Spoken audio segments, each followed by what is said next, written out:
story of Jesus is an allegory for something that happens in your brain. The word Christ means Christos in Greek, meaning oil. There is a sacred fluid in your brain called cerebrospinal fluid, which is what the ancients called Christ oil. Every religion has a sacred river. For the Egyptians, it's the river Nile. For Christians, it's the Jordan River. This river is your spinal cord. Jesus, the oil, was in Nazareth, the top of the river, which corresponds to the skull, with Joseph and Mary. Joseph is the male pineal gland, Mary is the female pituitary gland. King Nazareth wants to kill Jesus, the oil, so Jesus goes down the Jordan River, which is the oil being released from the brain down your spinal cord, to Bethlehem. Jesus going to Bethlehem corresponds to the Dead Sea part of the Jordan River. The Dead Sea is your sacrum bone, where the cerebrospinal fluid goes to the bottom of the spinal column. Joseph and Mary are waiting for Jesus to return up from the bottom of the river back to Nazareth.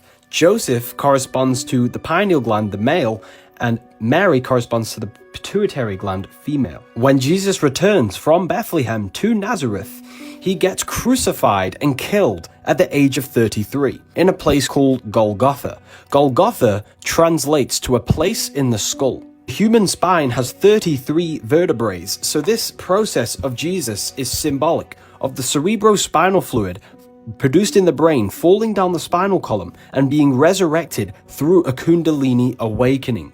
This is the same reason why Santa Claus comes down the chimney with presents, drops them off, and returns. Returning the cerebrospinal fluid is said to open up parts of your brain that were not active before. It also helps sustain and regenerate the life of the cells of the body. Therefore, the story of Jesus is about the resurrection of the human life and consciousness.